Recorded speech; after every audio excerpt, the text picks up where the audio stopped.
Hey, what's going on? It's Bill Burr. It's time for the Thursday afternoon, just before Friday, Monday morning podcast. And I'm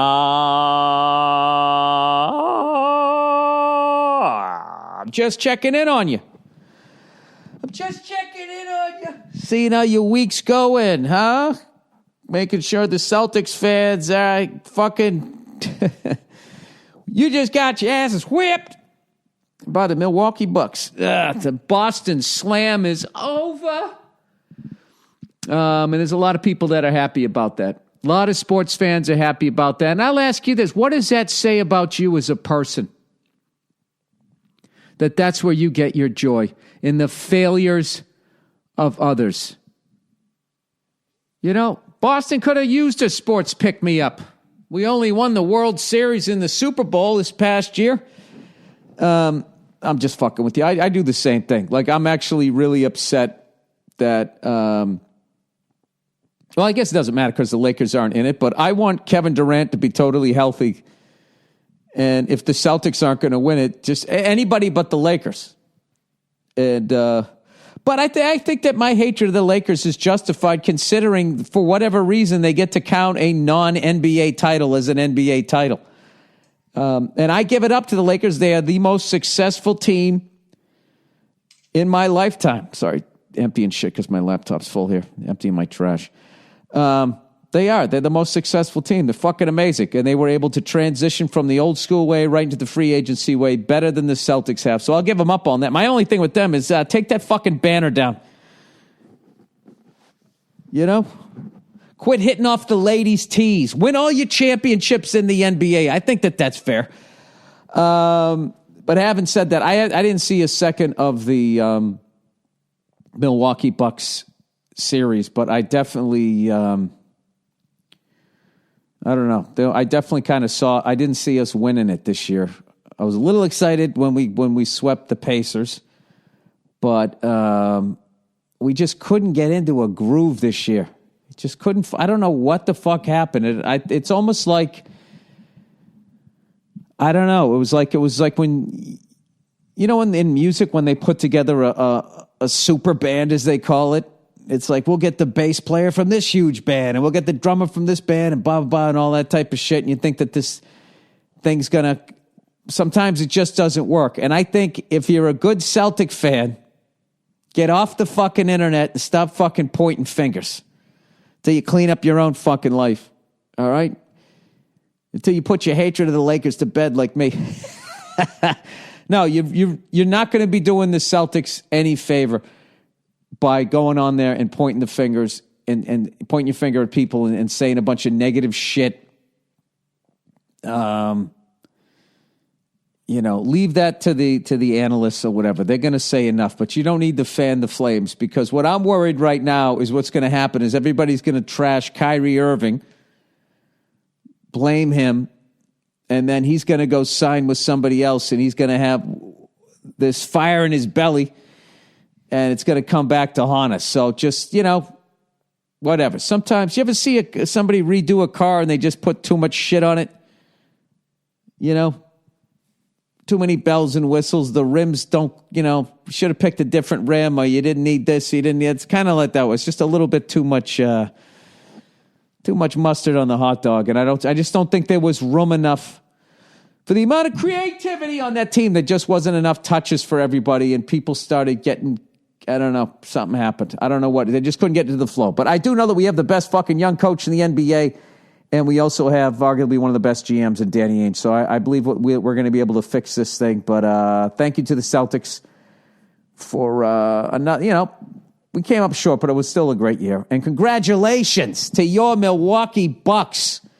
And I'd be lying to you as an NBA fan to not say that it isn't exciting to see that team after all these years. I mean, I can't remember the last time they had a nice run. I imagine something happened between Sidney Moncrief and Giannis, mostly Tatupu, whatever. I can't say his Antetokounmpo. Since him, but that is an exciting team to watch. Whatever, it's good. It's good when teams, you know, It's not good when just fucking New York, Boston, and LA are fucking doing something in every goddamn year. It's just not good. It's not good for the fucking league. So I root for everybody else. And I am almost to the point now where I'm letting go of my anger of like I'm too old now. I don't give a fuck. All right? I'm not going to sit here and waste time and root against the fucking Lakers, even though I was just trashing them. The Canadians and the Yankees. Like, I don't give a fuck anymore. Because no matter how much I hate them, it's not going to change the result when they play the game. So what the fuck am I doing? All right? God bless all of them. I root for the Boston ones. And if you beat us, congratulations. How's that for enlightened? And here's a big question. Bill, can you sustain it? It's like I'm on an emotional diet right now, which I need to go on a real fucking diet after this shit. I had one fucking Snickers bar in an airport because they were boarding and I didn't have time. And I remember that advertisement where they tried to act like it was actually a decent replacement for a meal. Remember when Snickers had the balls to do that? It's packed with peanuts. Yeah, surrounded by fucking the food version of heroin. Sugar. And I got back on the sugar, man. I tied off. I snorted the first one, and then I shot I ate more goddamn candy and dessert on the last 4 days of this trip, and I came home looking like I was fucking getting ready to play Santa Claus on fucking the next Christmas holidays. So, I got back on it yesterday. It's just hard to eat well when you're on the road, but people, keep the vegetarian meals coming in, man. I'm gonna do like a hybrid, my version, sort of like the way a rich kid goes to the army. You know what I mean? I'm gonna be a vegetarian the way George W. Bush served his country. I'm gonna be in the vegetarian reserves, and not show up for a few days. Now, why pick on him? I don't know, because we're fucking bankrupt. After that fucking day, how's our intelligence? It's fucking damn good. Where's that guy? Can he come out and say, now that we're $20 trillion in debt, hey, sorry about bankrupting your fucking entire futures. I don't know. Bartnick kind of was talking to me about some shit like that. I was kind of putting the last two, this one and the one before us, in perspective with what they fucking inherited. It's a fucking shit show. It's like a water main broke, and you walked in there with a fucking wrench and a pair of rubber boots, and you're supposed to try and fix it. I don't know, but that's too fucking dark. Okay, and I'm taking it on the upswing here, because I'll tell you this. At this point, I've been to 29 different countries. 28, really. I went to the Holy City, too. The Holy See, which is considered its own fucking country. And the overwhelming thing that I have found is people are nice. People, they're just decent. Walk around, they're just fucking nice. And all of this fucking shit that's going on is the cunts at the top, because they want to control everything. And I really got to tell you, dude, just don't fucking watch the news. I literally went to fucking Israel not watching the news, had no idea that Hamas had shot like fucking 600-700 fucking rockets. I don't know if it's into Jerusalem or what. Had no idea. Just landed there. I mean, people immediately gave me that information, but people are fucking nice. They're fucking nice. And when I got outside my hotel, I saw some Palestinian people, and they were peacefully protesting. And it's just, people are fucking, they're just nice. They're nice. All of this fucking, these are evildoers, and these fucking people, and all these fucking people, blah, blah, blah. It's like, no. What it is there's cunts like you on the other side of the fucking fence. Smartest thing I ever did was I stopped watching the news. I really did. If and I swear to God, if I wasn't in this fucking business, I'd get off social media. If you got off, imagine if you did this. If you got off social media, you stopped watching the news. All right? And then you fucking, I don't know, start reading. I watched a really cool documentary. Watch this one. There's this documentary this kid made. He was trying to do a documentary with Bill Murray. Bill Murray never got to him, and then he kind of realized other things or whatever. But he was kind of investigating all of these stories about Bill Murray walking down the street and then just jumping in a kickball game with random people, taking pictures and disappearing. Just kind of watch that thing, the way that guy, or at least the way they're presenting, the way the dude lives his life. It's pretty, I don't know. Maybe I was just stuck on an airplane, but it kind of affected me when I was watching it. I actually watched a bunch of great movies on the 12-hour flight before the 4-hour delay. I had a connecting flight. Never connect when you're traveling international. As you basically, considering it's playoff times, let's get to the X and O's. You basically just increased your chances of a delayed flight by 100%. As you doubled the amount of planes that you were taking, and goddamn it happened. I do want to give a shout out to United Airlines for making it happen.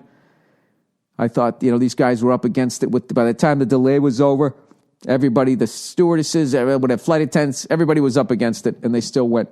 Anyways, we were supposed to get in at like 10:15 LA time. We finally got in at like 3 a.m.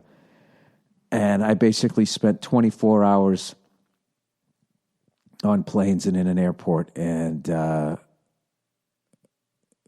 it's just one of those things where it's a 12-hour flight is so fucking long, you don't even give a shit. I just sit there as just like, all right. I stayed up for the entire thing too. And the first thing I watched was this Bill Murray documentary. Then I watched, let me make sure I get the names of these movies right. I watched that Jonah Hill movie. Is it mid-90s?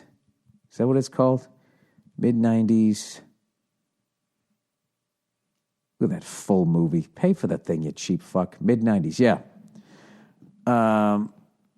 Jonah Hill movie. Fucking love that movie.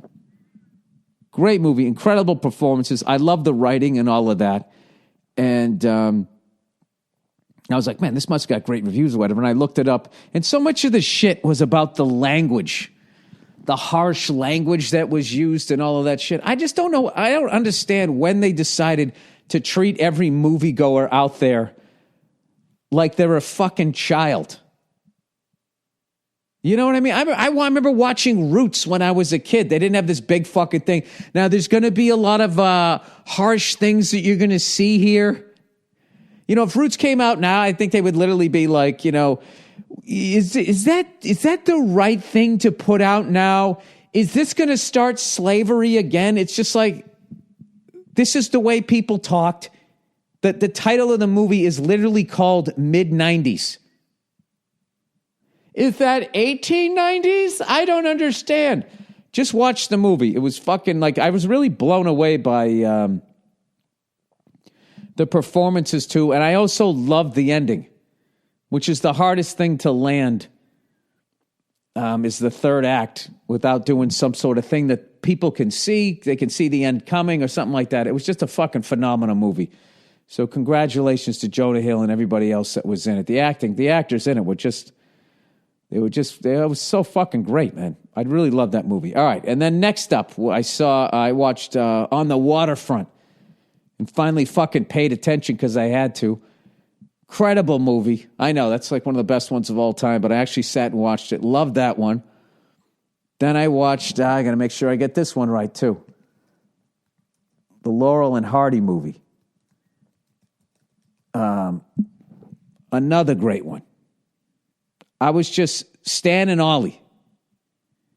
I watched that movie and just, once again, absolutely fantastic fucking movie.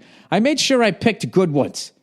You know what I mean? So if I'm going to sit here, I'm going to make sure I watched, I remember Mark Maron was raving about that movie. So I was like, I'm going to watch this. But Steve Coogan and John C. Reilly, Shirley Henderson, and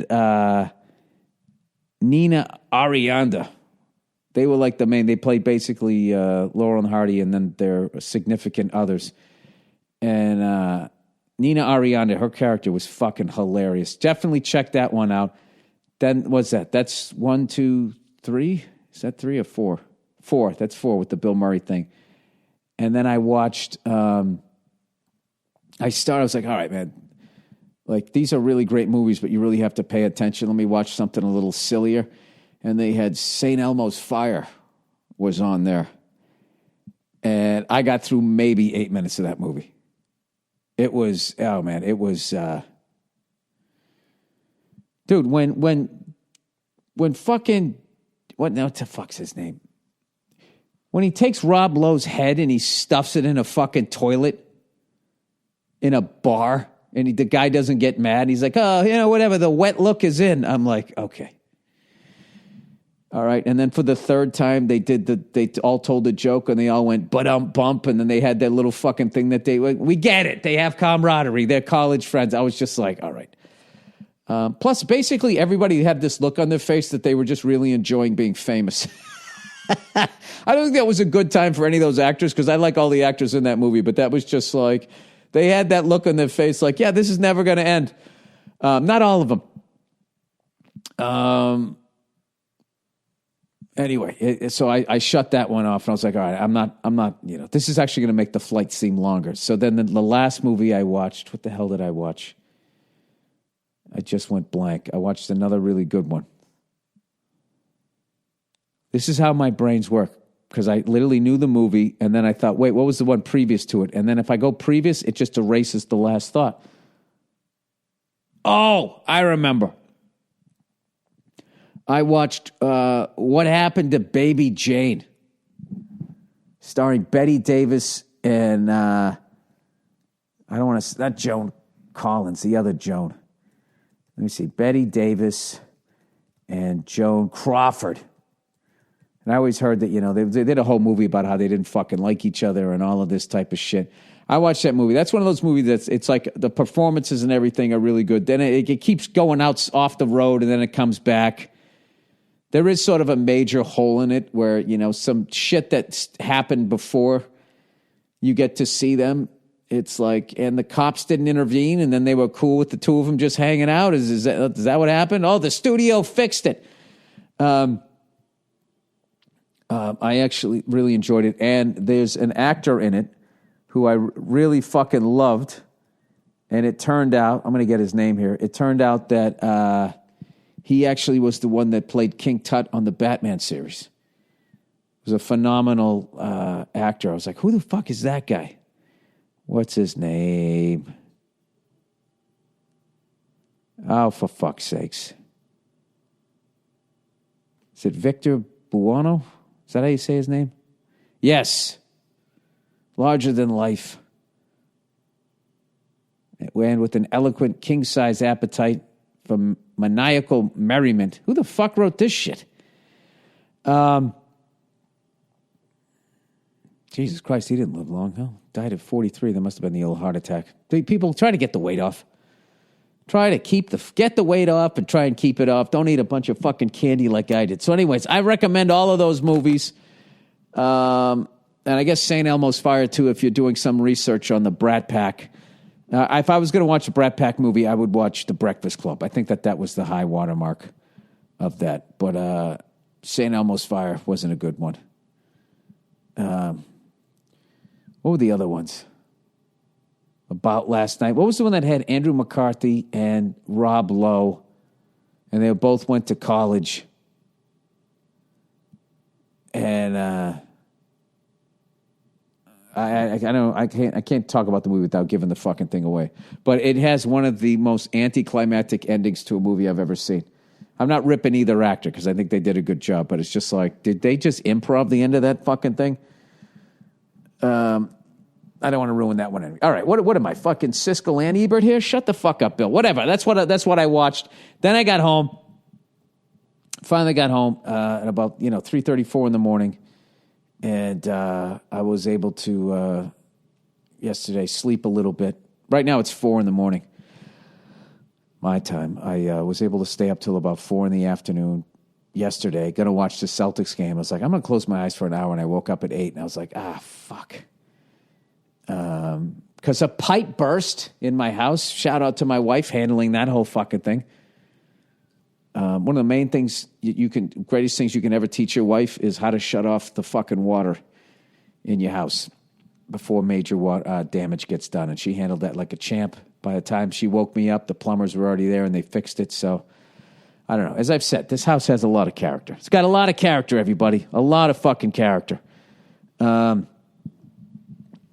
Run and hide if anybody ever says that of a house that you're thinking about buying. All right, but the Boston Bruins and your North Carolina Hurricanes are getting ready to show. First game tonight, 5 p.m. West Coast time, 8 p.m. East Coast time. Fucking 7 p.m. Central time and 6 p.m. Mountain time. Did I handle everything? What time is it in Hawaii? I don't know. Probably starts at like fucking 1 in the afternoon, 2 in the afternoon. I don't know. Honolulu time. 4 o'clock Alaska time. The Bruins start their series with the very difficult Carolina Hurricanes. Have no idea. I don't know anything about this team other than that they've been an absolute buzzsaw since the beginning of April. So this should be another tough one. I don't know why they're giving Marchand shit for that little fucking snarky fucking reporter giving him a rough time. Somebody tried to equate it to how I missed the whole series. Charlie McAvoy, I guess, had a hit that was up high, possibly dirty, hit against somebody on the Columbus Blue Jackets. And he's like, and they're still able to shake hands. Why doesn't Brad Marchand give more than one-word answers to this fucking jerk-off reporter? Because he's not on the ice. That's why. He's not a player. Stop it. This guy wrote this whole fucking article like the reporters are just, like people wouldn't even know what was going on. We totally would know what was going on. We're not there for your report. We're there for the game. We're watching the fucking game. People would still watch literally if there was no fucking announcers. It wouldn't be as good. Would not be as good. All right? But I would say right now that the level of coverage, it's so above and beyond anything that's even needed. Where did that fucking thing even happen? It happened during the warm-ups before a fucking playoff game. And Marchand took time out of warming up for a crucial fucking playoff game to talk to this fucking asshole, and then he starts giving him shit like he's actually picked sides. And he skated away like he should have. I liked what he did, and I liked that he gave one-word answers. But, of course, the press is always going to have the last answer. And then they're going to bring up, you lick a few faces, a couple of slew-foots, the next thing you know, you can never get a break in the press. But that's just how it is. That's just how it is. But all I know is that Brad Marchand and the Boston Bruins have moved on to the Eastern Conference Finals, and that fucking reporter has not. Someone's going to hoist the trophy this year, the Stanley Cup, and they're going to skate around with it. I can tell you one person who isn't, that fucking guy and me. So why don't you shut the fuck up with your little snarky... He didn't. If he just asked him about the play, he didn't. He goes, hey, did you get your skate sharp? And he sounded like a fucking Blue Jacket fan. So fuck that guy. Fuck his Instagram and all that shit. Not saying to go on it and trash him. Because that's even worse. That's even worse than what I'm doing here on the podcast. So... being jet lagged, I was able to get caught up with some of the MotoGP, although I'm having a problem with their fucking their website. I guess they haven't uploaded the replay of the race from Spain yet, but I was able to watch the one from Austin, Texas, where Marc Marquez was in turn 12, which I guess is a difficult turn because you come down from that straightaway and you got to go from sixth gear all the way down to first gear, and I don't know what happened. They kept saying trail braking. I'm not a motorcycle guy. I tried to be that guy for fucking 2 months out here in L.A., and all I kept thinking about was the time Richie Cunningham got the motorcycle, and Fonzie was telling him not to get it, and then he ended up having a fucking accident. Because you know what? He was a car guy. One of the most dangerous things out there if you're riding a motorcycle, beyond people texting, all right, is while they're driving, is to have a car guy on a motorcycle. And I was able to recognize that myself. So anyways, there was nobody near him, and he just fucking wiped out. He just wiped out and then couldn't get the bike started, and he got no championship points, so it was huge, obviously, for him to get a win here. And I think he's right. I think he's back up by one because Dovizioso had a oh, no, I'm confusing races. Dovizioso had a great start in the Austin one. And they did a little woo-ba-da-boo-boo-boo in the fucking first turn, and then that was it for him the whole fucking day. I still don't understand how I do like it. I think what makes motorcycle racing interesting to me is like just how certain bikes are just, why are certain bikes better in the corners and other bikes are better on the straightaway? Is it simply the way that they have them set up? Or is it literally, hey, we're just making a better fucking engine for this thing? Is it how I always hear, like how I've missed the glory days of Formula One because now the cars are too evenly matched and it's all about racing to the first turn. And whoever gets to the first turn, then they're the ones who win the fucking thing. That seems to be what happens in Formula One. But I was not able to watch the last F1 race, which I'm going to watch here now at like 4 a.m. when I finish this podcast. And I believe Lewis Hamilton is just, I think he won that one again. I mean, I don't know. It's literally just like which Mercedes driver is going to win it this year.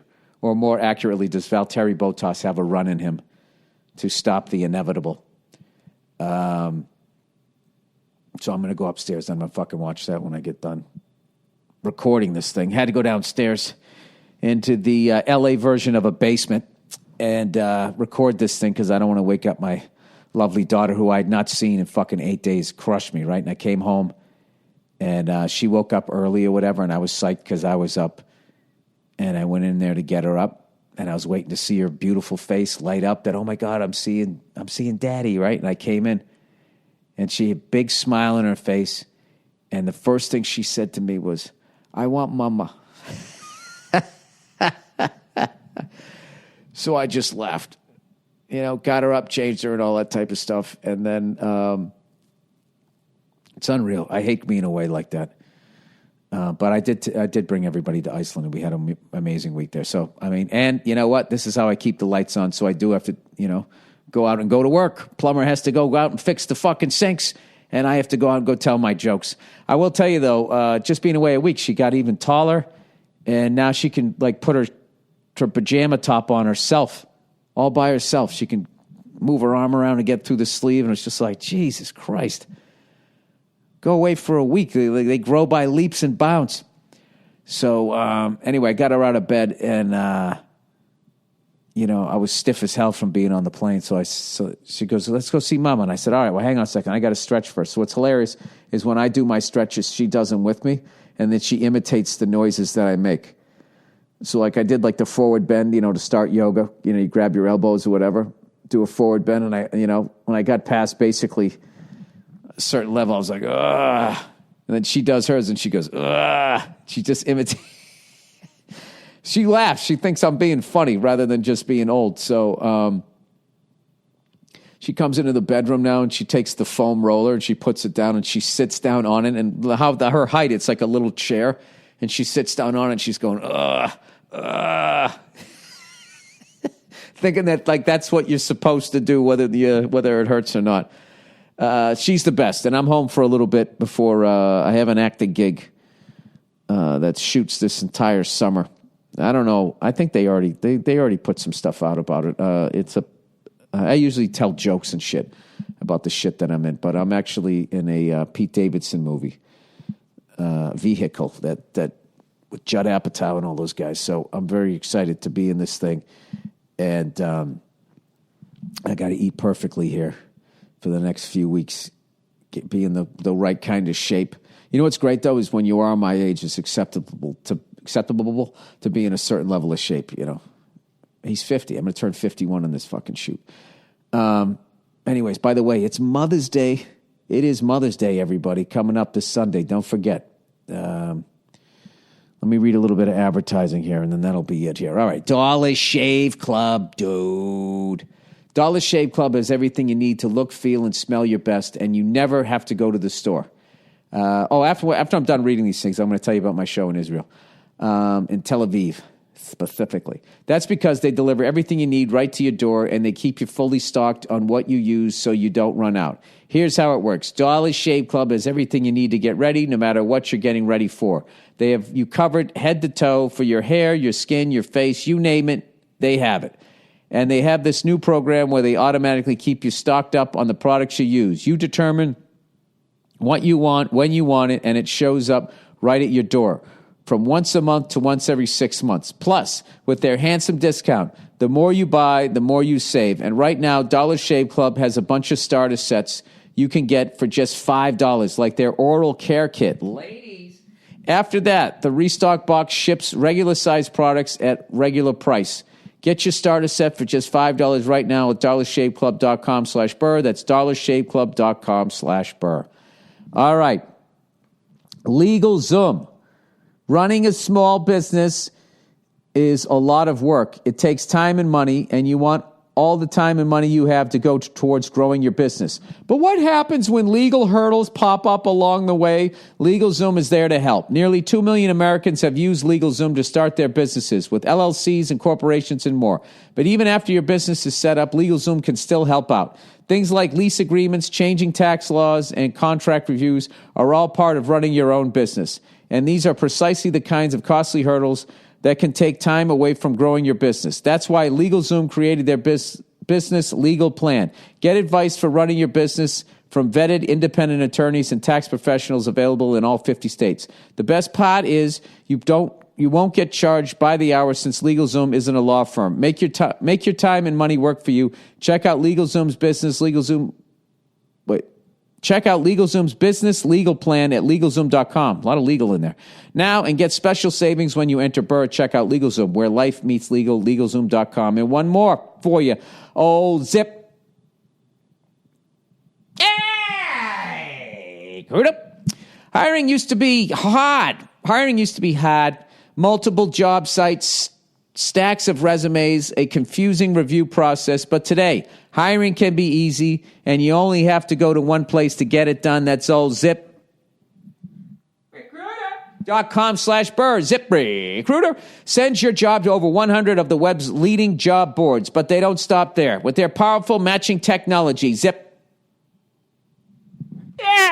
scans thousands of resumes to find people with the right experience and invites them to apply to your job.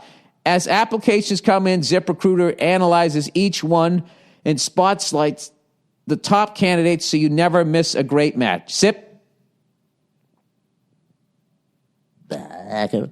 is so effective that 4 out of 5 employees who post on ZipRecruiter get a quality candidate through the site within the first day. And right now, my listeners can try ZipRecruiter for free for an exclusive web address. ZipRecruiter.com/Burr. That's ZipRecruiter.com/Burr. Spell it out. ZipRecruiter.com/Burr. That's Zip. The smartest way to hire. All right. I did a show in Tel Aviv. I actually recorded the show. Hopefully they didn't take the audio straight from the board. I don't know if it's been mic'd up, but I just wanted to I just had a feeling I was going to have, it was just going to be one of those, sometimes you just feel it, you know? Not saying that the others ones weren't. I think the last time I talked to you, I just done Helsinki, which was amazing. Oslo was crazy. Fucking crazy show. I had close to 6,000 or 7,000 people show up. And then we went to, us podcast is going to go a little long. Then we went to Amsterdam. And that was like 3,500 people. Couldn't believe like that many fucking people showed up. Other side of the world just to hear my fucking shit and dick jokes. Was amazing. And we went out in Oslo. Went out and I smoked a cigar. My friggin' cigar smoking is off the rails. I really got to reel that in. You know, I feel like in a way that I kind of replaced the fact that I wasn't drinking, which was hard when I was going through Europe. So all of a sudden, I'm fucking eating candy bars and smoking cigarettes. It's fucking craziness. Just because I'm addicted to some sort of buzz at the end of the day. So once I have to fucking get back to what I was doing, which was putting on my PJs and fucking reading a book, which I would have done because I have like 25 more pages to go in that Beastie Boy book, but it was the hardcover special edition, so it was like sticking a fucking extra laptop in my bag, and I didn't want to check a bag, so I didn't bring it. So I should have brought like this paperback book somebody got me on The Simpsons or something like that and done that instead, but I didn't, so now I have to live with my decisions. So anywho, let me see, what was that? Oh yeah, so Oslo, we ended up going out when we were in Oslo. Oslo? Is that how you say it? And they took us out to this bar. It was funny. It was freezing cold out. We walked home, and they were going, "Yeah, just let you know, because they want you want to take a cab, or it's just like a 5-6 minute walk." We're like, "Oh, let's walk." And we get out, and it was freezing out, And the guy goes, yeah, just let you know, this is the bad part of town. Like, a lot of people don't like coming down to this part of town. It's like, well, you probably should have said that, 5 minutes ago when we were deciding how we were going to get home. So then we're walking, and it was just like, I don't know. I mean, there was definitely some drunk people there. Didn't seem too fucking crazy. Granted, I was only in that part of town for 5 minutes, and who really mugs somebody on a freezing cold night? I always feel like the people that mug people are like, yeah, I'm going to fucking stay in tonight. Put on my PJs and read a book on how to mug people better. Mugging for dummies, whatever the fuck they would read. Then I went to Amsterdam the next day. Ate at this amazing fucking egg place that was right down the street. They had a gourmet chicken sandwich. One of those places I ordered it, and they're like, I'm sorry, we were sold out of that sandwich. You're like, oh, this is one of these innocent places, right? It was delicious. If you go into Amsterdam, send me an email, and I'll let you know what the fuck it is, because I don't have the information with me right now. I'm sure you can just find it on fucking, if you just Google it. God knows that's how I found it. And then I went to, we went out to, I forget the name of the place. There was just some bar where you could just go in and you could just order weed and smoke some weed. And so they had milkshakes too. So I said, all right, fuck it. So me and Bartnick went in there. And I am not a big weed guy, and I'm still not. And I don't know. This was this body high shit. So I smoked it, and I was just like, I'm not high. I don't feel high right now. And I think it was because it was a body high, because the next day I woke up, and I definitely feel like, well, something happened. So I don't know. I don't know if I guess I was. I don't know. All I know is I enjoyed the shit out of that fucking milkshake. And it also took me I asked for a vanilla milkshake. And then the woman showed up, and she goes, when she brought the order, it was like, did you ask for vanilla or strawberry? I can't remember. It's like, yeah, because everybody's smoking weed in here. And I looked at it, and it looked like a vanilla shake because it was all white. So I sipped. I go, yeah, no, that's vanilla. And it wasn't until I was like 3/4 of the way through that I kind of got to the clump of the ice of it, the clump of the milkshake, it's all stuck together. That's, I guess, where all the strawberries were. I don't know, but that was sort of interesting. I got to be honest with you, though, dude. I'm not into it. I'm just not into weed. I don't know. I don't like sitting around like, hey, man, like, I'm just like fucking chilling here, man. I'm just not fucking not. I would rather smoke a cigar and than just sit there, which is an obnoxious thing to do. I will tell you, though, if you are a single person, and you got a little bit of fucking time off, I mean, that part of the world's a great place to go. Norway and Finland, the women were just fucking gorgeous. Ridiculous. And they just have like regular jobs because there's so many of them. You literally order room service, and you're looking at this woman, it's like, you would be reading the national news in my country. I'm not saying they're all like that, but Jesus Christ, man, it was, I feel like a troll when I'm walking around over there. So then lastly, but leastly, we did our show in Tel Aviv, and man, I just had this feeling. I was like, I just got a feeling that show is going to be one of those shows, and it was. It was like, I feel like the last 3 shows, Norway, Amsterdam, and then something happened when I was in Helsinki, where I was just like, all right, just whatever, just do what you always do. Whatever joke you think, and just do that one next. Because I was really doing this rigorous, like, I must dump my last hour of material, and I must do all of these new bits that I have. And the new bits are working. I wouldn't be doing them because people paid money to see me. But there was no flow to them. It was kind of like the Celtics this year. I have all these fucking ideas, but it was just like the transitions were a little awkward. And I said, fuck this. I'm just going to just do my shit. And it just kind of came to a peak when I went to Tel Aviv. And it just could not have been a better fucking crowd. And I, found out when I was over there that like 10% of their population doesn't even fucking pay taxes.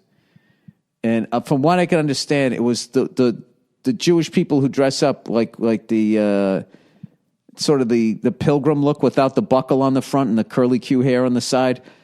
I don't know if it's every one of them, but it was just like, dude, what the fuck? How the fuck, especially in Israel, you can't kick in for a little bit of something to defend your people? That's just, I don't get that at all, because God knows there's people in my country doing the same fucking thing, making billions and billions and millions of fucking dollars, and they don't pay any fucking taxes. And then nobody goes after them. And then when the bill comes in, it's a little higher. Then, we got to tax the people that are already, the honest people already paying taxes. We got to tax them more. And what kills me is people who make less money are like, yeah, that's the solution. Nobody goes, we got to go after these fucking freeloading cunts. So anyways, I made fun of that, came right out, opened with that. So I was just like, all right, I got to see, where these people are at. I did a Hitler joke that also killed. And I was just, all right, these fucking people are cool. And I just had like the best fucking time. And afterwards, I met I think just about every comedian in Israel. We did a group photo. We were having a great time, and this woman kept saying, all right, get out, leave them alone. And I said, they're not bothering me. And then she goes, yes, they are. It's like, I'm sorry, I didn't realize you're more in touch with. I should have put my foot down. It's been like, lady, they're not. They're not. Relax. Okay? They're not bothering. I'm not just being nice. I like meeting comedians. So anyway, I met them, and then when I walked outside, there was all these people hanging out. And, I took all these pictures. I met some guy from Turkey, came down from Turkey just to see my act, which was so flattering. There was another woman there who was like, I don't know, it looked like, 7-8 months pregnant. Took time to come out to the show. It was just one of those nights. And afterwards, me, Bartnick, and Club Soda Kenny, we didn't want the night to end, so we'd already smoked like two of the best cigars I've ever had. There was this right next to my hotel. There was this little bodega that sold everything from fucking M&Ms and ice cream, and beer, and wine to and they had Cuban cigars. And I don't know what their little humidor system was, but the draw on them was incredible. So the first day, we smoked I can't remember if we talked about this, because I know I recorded the afternoon of the show. The first one we smoked was it was a Cohiba Robusto, and then the next day it was, I don't know if you say Partagas or Partagas, we smoked the Series D, which is their version, I think, of a Robusto, and there was two of the best fucking cigars, and we just was sitting there right on Jaffa Beach, sitting on a park bench, watching people go by. And, there was a church. What do they call it? They don't call it. Is it a synagogue? A temple. Some dude would just, I don't know, on the hour or whatever, would start singing in fucking, is it Hebrew? You'd just be sitting there, right? Like you weren't getting enough of the fucking vibe of Israel. All of a sudden, this guy would just, I was just like, I can't do it. And me and Barney would just look at each other and smile like, dude, we're in fucking Israel. We just sat there looking at the beautiful Mediterranean Sea, smoking this cigar. So that later on that night, we're like, what do you want to do? I was like, Bill, you want to smoke another cigar? It's like, dude, I can't. I already broke my rule of not smoking a cigar before a show, and I did that. Fucking throat is on fire here. So I went to that bodega, and I just got a little thing of ice cream. Fucking hilarious. 3 big meatheads walking down the beach, eating ice cream, at like fucking 10:30 at night. And just sat there, just went over the whole tour in our heads, just talking about, just how much fun we had and what a fucking experience it was. We went all the way back to dude, remember when we were in Reykjavik, Iceland, meeting all those comedians and going up there, and that one Icelandic comedian with the crazy laugh. He had this laugh how the fuck was, I can't remember. It was just like this crazy fucking laugh. And he went on stage and he was funny as hell. And listening to them talking about the Secret Cellar and their whole comedy thing. And then we were off. Copenhagen, Stockholm, Finland, and then the rest of the ones I just talked about. It just was just really one of those fucking tours. And I got to be honest with you, I'm starting to think I like traveling internationally to do stand-up. I don't have to deal with Like, I do stand-up now in the States, and it's just like, what you get off stage, like, what the fuck did I say? And what's going to be taken seriously? Did I go too far on that one? Is that going to be some sort of fucking issue? And I don't know. It's probably why I went so over the top on my latest special coming out. And also why I love the new Nick DiPaolo special that's out, you know? And I don't agree with everything that the guy says, but just the fact that someone can get out there and just fucking say what they're thinking anyways. And I know there's going to be a bunch of people on the left who are going to be like, it's like, you tell me the difference between that fucking special that far to the right and some of these other specials that far to the left. You know? That you get to the point where there's just people just on stage saying liberal agenda. There's no laughing. People, just applause break. The younger comics, it's funny as hell. They told me they call it, those comics, they go on stage and they get clapter.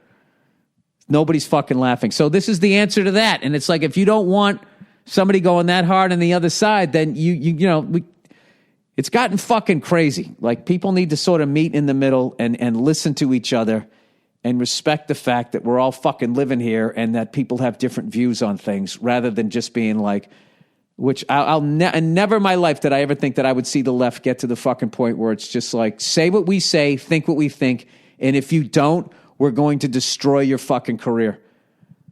I was actually reading, because I just watching those old movies and watching Joan Crawford and Betty Davis, then you start looking them up, and then they'll show like Lauren Bacall and all these great Ingrid Bergman and all these great actresses from back in the day. And I think it was Lauren Bacall had a thing saying how she was liberal, saying being a liberal is the greatest thing this is like the 1940s or 50s. Being a liberal is the greatest thing that you can be. It makes you open-minded and accepting of others, and I was just shaking my head going, yeah, that's what it used to be. I don't know. I don't think it was always that, because I always do think that, I don't think that, I don't know, back when I was growing up, I mean, politicians have always been filthy, but like, they had like that they kind of enjoyed the back and forth. It wasn't as nasty as it is now, but whatever. You just listen to a guy who doesn't even fucking watch the news and miss most of the sporting events. But tonight, I got a little bit of rehearsal for that film. I'm going to start the game a little bit late, but go Bruins as always, and I'm looking forward to another great series. Congratulations to the Columbus Blue Jackets on a phenomenal season. Congratulations to the Milwaukee Bucks moving on. I'm going to enjoy watching you guys. I think I'm going to, maybe I'll root for the Bucks. I don't know. I saw Durant. Thank God Durant didn't blow out his Achilles. That's like the fucking worst for a basketball or any athlete. So it's just a calf strain. So I should maybe watch the rest of that series. God knows I got nothing to do, and I'm really tempted to fill up all my free time with going out and flying a fucking helicopter, but I've learned that adds stress and drains me when I fill up everything in my life, and then I fucking start getting upset, and then people suffer, so I got to stop fucking doing that shit. So I think I'll only fly like twice instead of 4 times. Whatever. I am wired the way I'm wired. I'm doing the goddamn Comedy Jam on Monday, the last show at the, Jesus Christ, what's the name of the fucking venue? At the Roxy. Monday, May 13th at 9 p.m., and I got to get this song together. I'm playing a song that's just, wait. Yeah, May 13th. Yeah, I'm playing a song. As always, I'm always reaching beyond, unless I play like Highway to Hell. And even then, that song is not as easy as you'd think as far as just playing something that simple and making it sound good. So I am reaching beyond my ability. So let's see. I'm waiting for this thing to fucking load here. All I can see is the other two names. It says Jeff Ross and Maz. So that's obviously Jabrani.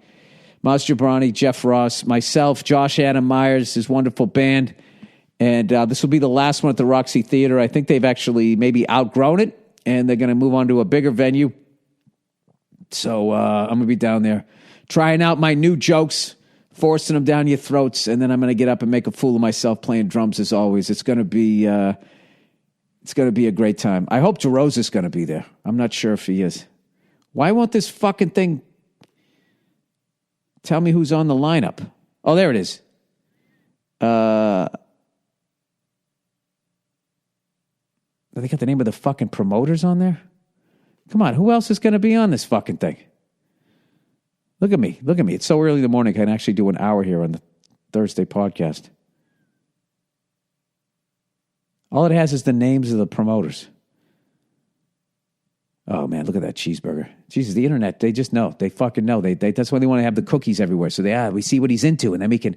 And that fucking Patriots jacket, I'm not going to buy it.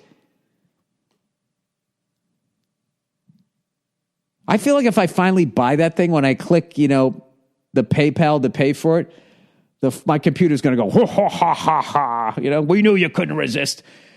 For those of you who haven't been listening to my podcast, I went on Mitchell and Ness.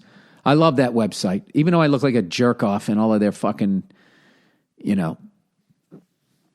all of their fucking stuff just because I'm an old guy here. But I looked up, there's this Patriots jacket that I wanted when I was a little kid, and I finally found it, and who made it, but they discontinued it. It was a cheap jacket anyways. The sleeves look leather, but I believe there was some sort of vinyl. And then it was supposed to be sort of a wool, it's like a varsity jacket. And the jacket part that fit around like a bulletproof vest, that part of the jacket was supposed to be wool, but it was this pillowy, cheap fucking, the whole thing was a mess. But I went on Mitchell and Ness first to see if they had done a version of the jacket, and they didn't. And I looked at some Patriots jackets, and I swear to God, this was like fucking 2 months ago, 60 days ago, and they won't let up. They won't let up, which means somebody, at least 60 days in, that they just kept showing the ad to, finally clicked and said, yeah, I'm going to buy that fucking thing. How hilarious is that? Oh, advertising. All right, that's it. Thank you to everybody who came out to my shows. I'm back here in the U.S., I'm going to watch the Bruins tonight, and I think Joe Rogan is out at the Ice House. If I get a fucking second wind, we'll see. I might be too fucking tired. I'm not officially on that fucking show, but there's a chance I might drop by. I shouldn't say that because I most likely won't. All right, there's the honest. I most likely won't. But right now, at fucking 4:37 a.m., I'm feeling like I could fucking do that too. Take a little cat nap. All right, that's it. Go fuck yourselves. Have a great weekend, and I'll talk to you on Monday.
It's Bill Burr, and it's the Monday Morning Podcast for Monday, May 9th, 2011. How the hell are you guys? Yeah, that's fucking great.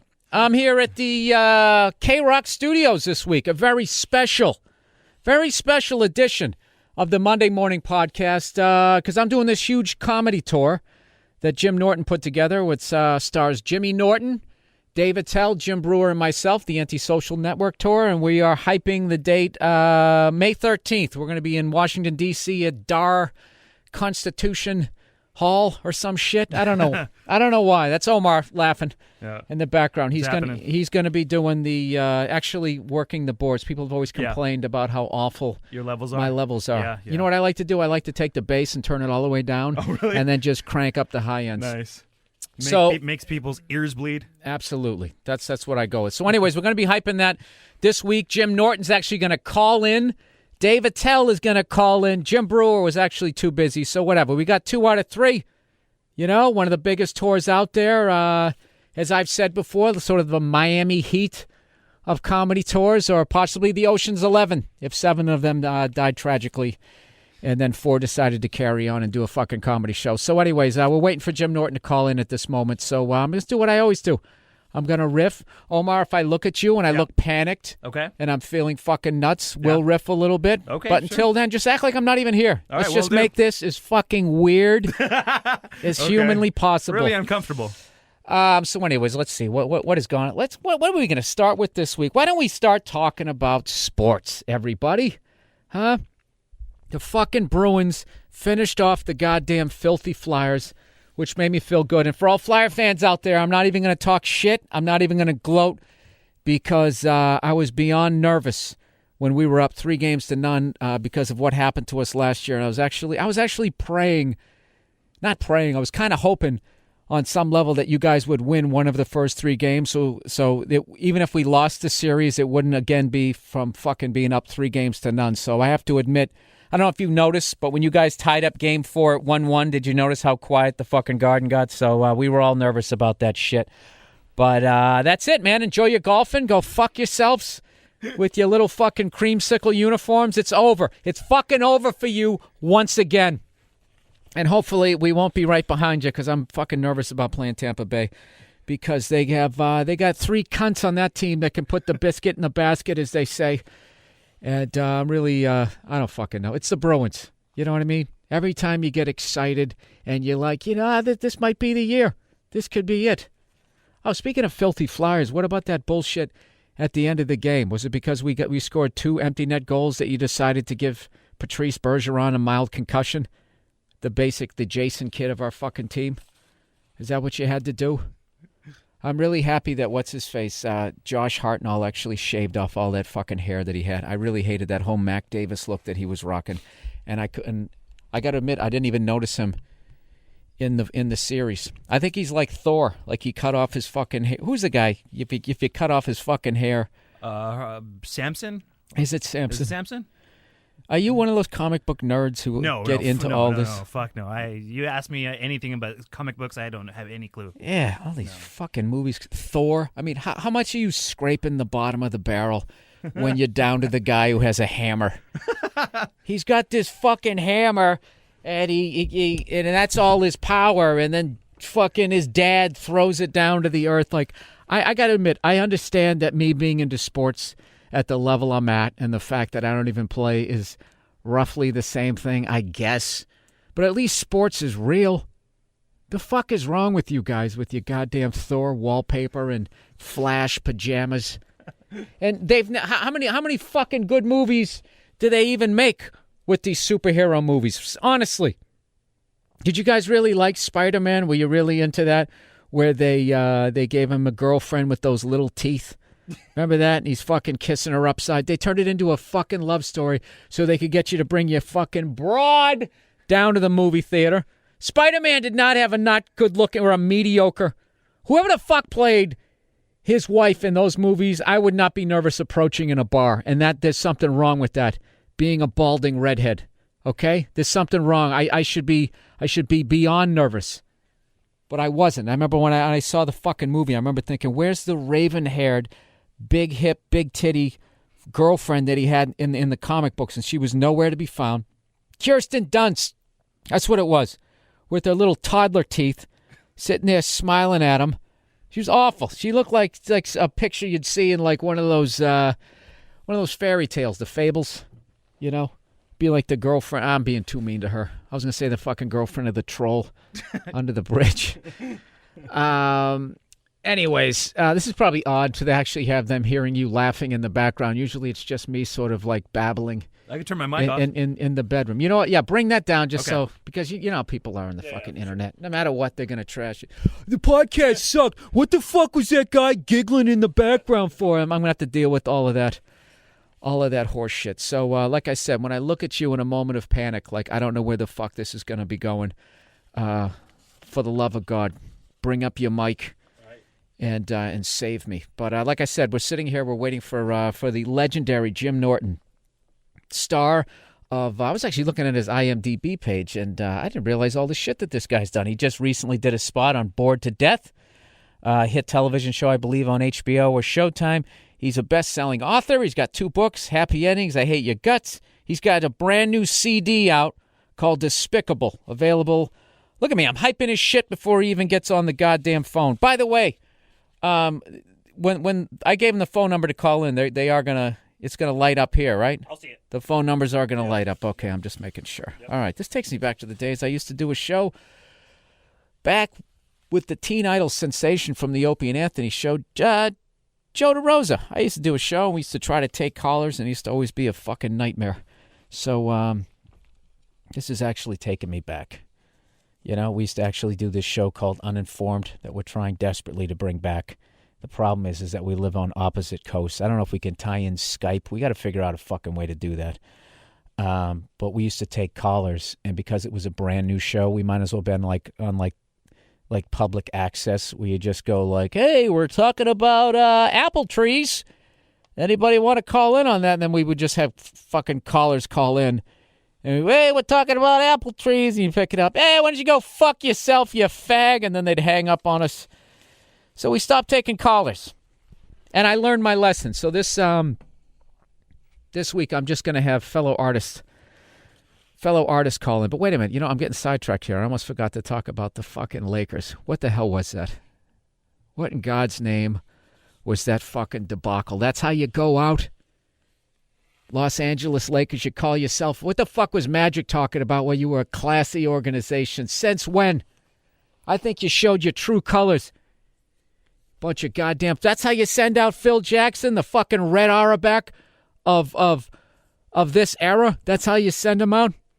By elbowing that little white guy from the YMCA? You see that little spaz coming down the fucking paint? I don't even know. He was like maybe an inch taller than I was. He just looks like some guy, you know, who just, you know those guys, those short guys are the worst whenever you play pickup hoop, you know? They got their fucking balls right on your leg, just playing ridiculous defense. That was that guy. So there was part of it that I actually thought was mildly funny, that he elbowed him. He went beyond the floating rib. He cut that rib that's right in your fucking armpit. But seriously, man, what a fucking horrific way to go out. You know what's funny? This is how much I hate the goddamn Lakers. Is I didn't even watch a minute of basketball for months. I think the last time I watched a game was when I went to a Memphis Grizzlies-Lakers game. I don't watch hoop. I think it's fucking boring as hell. Pro hoop, everybody gets 6 fouls. There's 11 guys on each team. That's 132 fucking fouls. And then once they get in the penalty, the fucking game is decided by unguarded shots from the foul line. It's fucking horrific. It's horrific. But if I see the Lakers are about ready to fail, that's when I tune in. And I got to tell you, I was out on Mother's Day. Did you guys have a good Mother's Day, by the way? Anybody out there? Did anybody out there order Pro Flowers? I haven't heard a fucking word from them, so I'm taking that as a bad sign.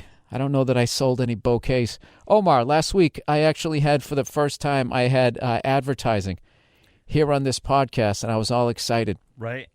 And I did sort of my own brand of podcasting, advertising, right, where you sort of drop, hints about serial killers and incest, and possibly you say cunt in the middle of the read. Right. And I don't know that I sold any. Yeah, it didn't work too well. Well, you know what? I tried to go the fucking everyman route. Right. I tried to be, I'll just make this shit conversational. I'll just say it the way I say. I thought I painted a nice picture. I was talking about, what did you get your mother for Mother's Day? Just a card. First of all, do you like your mother? She's okay. She's all right. She kind of gets on my nerves. It's definitely, I kind of do it just because I have to type of deal. So we have a really good relationship. Okay, so you just got her a card. Yeah. When did you get it? Mother's Day Sunday. When did you get it? Friday. You got it Friday. Right. The pickings were pretty slim, weren't they? Oh, totally. Yeah, for sure. And that's what I was saying. By the time you get in there, the only thing that's left is like the fart joke card, or the one that's like mildly incestuous. Right. Right? That you really over the top love your mom. Yeah, exactly. That's what I said. Yeah. That's what I said. Well, how come I didn't sell any fucking flowers? I haven't heard one goddamn peep from the people over at Pro Flowers. You know what? Fuck that. Fuck them and fuck their fucking flowers. Right? You call me with updates. I'm too insecure. I can't deal with the silence. You know what's funny? I bet I sold a bunch of them, and now I just told them to go fuck themselves. It's inevitable. You know what I'm doing? I'm just going to do this podcast. I want advertising on this thing, but I'm going to continue to do it the way I do it. And when people finally, there'll be products that fit into saying cunt in the middle of it, right? Absolutely. All right. So anyways, the fucking Lakers. The goddamn Lakers lose. And it just thrilled me to no end. But I got to tell you something. They went out like a bunch of bitches. All right? A bunch of 7-foot bitches that I would never say it to their fucking faces. But I'm saying it right now in the safety of this soundproof room. What the fuck? Who the fuck told that guy to take his goddamn shirt off? And he wasn't even in shape. Andrew Bynum, maybe you didn't blow out your ankle every time you crossed your fucking legs. You could do a goddamn sit-up. How dare you? How dare you do something like that with a man who's got 11 championships? I don't know. You know what fucking kills me is I'm actually psyched that hopefully that Phil Jackson's going to retire because he has the ability to coach a team with a bunch of stars, much like a Joe Torre. And I'm really hoping that motherfucker is going to quit, and go fucking stare at his navel and do all that Zen shit as he takes ecstasy or whatever the fuck it is he does. Just get out of it. Just get out of the league. I don't give a fuck if you get back in the league. Go join the Heat. I don't give a fuck. Just get away from the Lakers. Right? But this is what's killing me. I'm hearing rumors that the Lakers are going to get Dwight Howard. Because he wants to come out here and be a fucking movie star. And I was just joking about that on Kevin and Bean. Like, when are these basketball players going to realize that they don't have a shot at being a fucking movie star because they're too goddamn tall? Don't you see how ridiculous you look in street clothes? Have you ever seen a professional basketball player off the court, like standing in a bar? They got to duck every 3 seconds so they don't get hit by a ceiling fan. They're freaks. They're absolute fucking freaks. You think you're going to sit there and be like a love interest? Maybe if they remake Conan the Barbarian and you want to sit on the back of a fucking Clydesdale and your feet are still dragging on the ground, we could stick you in that. It's just pissing me off that Dwight Howard's he's gonna come out here and Kobe might get another fucking ring. That guy has no moves, right? Do you realize the amount of people who could kick the living shit out of me that I've already trashed? Why don't I trash somebody who can't do anything? How about Osama bin Laden, everybody? Huh? There's one motherfucker who won't be knocking on any cave doors anymore. You know what blows my mind is I am totally into conspiracy theory, but the conspiracy theory that people have that he was already dead, or even better, that he's still fucking alive, it actually made me laugh. Fellow paranoid psychos out there, if Osama bin Laden was still alive, right, and you're hanging out with them, and America is sitting here gloating, having one of their first truly proud days, I feel, since September 11th, because that shit's just been hanging over this country. Wouldn't you just make a video with Osama holding the fucking Pakistani Gazette for that day? Maybe you guys go over to the water park. Are you allowed to do that in that part of the world? Do they have Six Flags infiltrated there yet? The fucking infidels, have we given you a theme park? Did we come up with some sort of Arab fucking Mickey Mouse that we could sell to you? Maybe stick a fucking Starbucks right next to it. Wouldn't you just do that, make the video and be like, hey, I'm still alive, go fuck yourself, America. And then Obama would look like an asshole.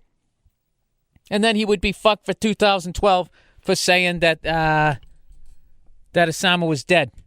Or if he died years before, why wouldn't you just release that video?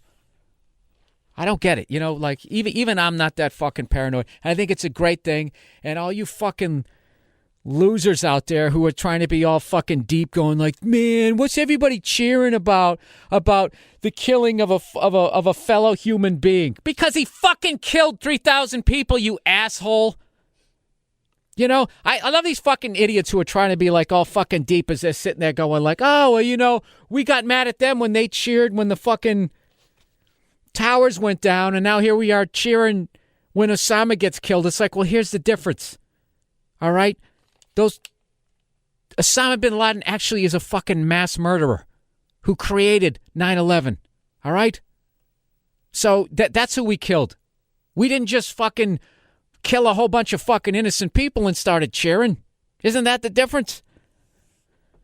Go fuck yourselves. Okay, you got a rabid dog in your neighborhood, you fucking put it down. Okay, do you think, and I don't like how this guy's being made out by some people, Osama bin Laden, like he's some sort of a fucking rebel. He wasn't. He was a goddamn psychopath. And if he was running the world, would you want, I don't think I'd want to be a chick, right? I wouldn't want to be not only not part of his religion, but practicing the religion the way he feels, in a different way than he feels you should. The guy was a fucking maniac, all right?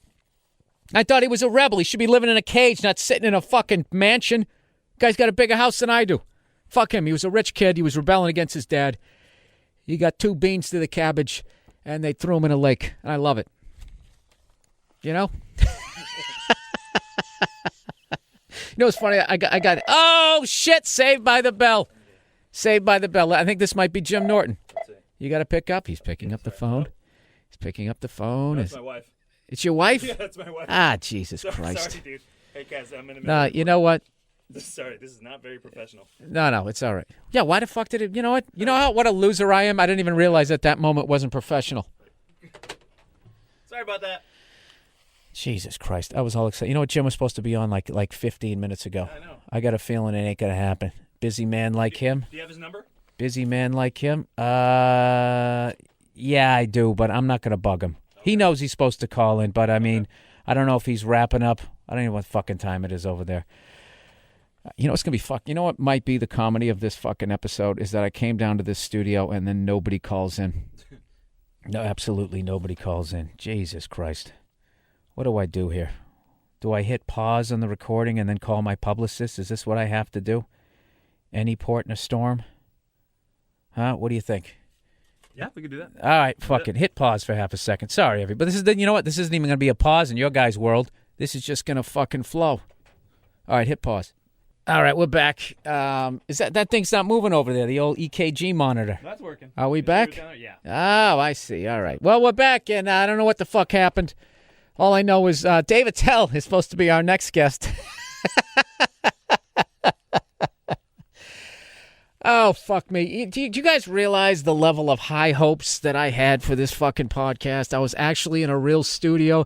I actually got a real professional here to work the goddamn board. The levels were going to be great. I was going to have people calling in. Last week, I had advertising. I mean, it was all good. What could go wrong? You know what it's like? Anybody see that that 30 for 30 Marcus Dupree story? I couldn't even get through it. This guy's like one of the greatest running backs that never made the pros. He actually finally got to the pros. He played a few games with the Rams or some shit, but I wanted to feel bad for the guy. But he was such a dope, and he was surrounded by a bunch of dopes that I couldn't feel bad for him. I just had to shut it off. It was just, and then I got another opportunity. I wasn't in good shape as I could have been, but and it's just like, all right, go fuck yourself.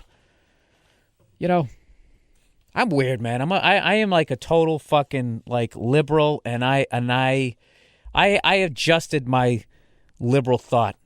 Well, you know, I will definitely listen to somebody else's side of the argument, but if you're not fucking working to dig yourself out of a fucking hole, then, you know, bury yourself. I don't give a shit. I'm not going to still sit there. Who's that chick with the big head from All in the Family? She's always standing next to people who need a sandwich, right? I don't give a fuck at that point, you know? That didn't even make sense. You know what I was really trying to say? It's like I had a buddy of mine. Just fucking his whole life became about weed. And he just was smoking it all the fucking time. He was getting high at work, getting fucking flunking drug tests. Then he starts calling me up. Hey, man, can you give me some money, man? It's like, no, go fuck yourself. So you can do what? Go buy a bag and pay your rent, you cunt? You know, if you're in a hole and you're reaching up out of it, going, help me out, I'll reach down and pull you out. But when you're face down, digging it deeper, asking me to throw money into it, go fuck yourself. Have I said go fuck yourself enough in the last couple of minutes?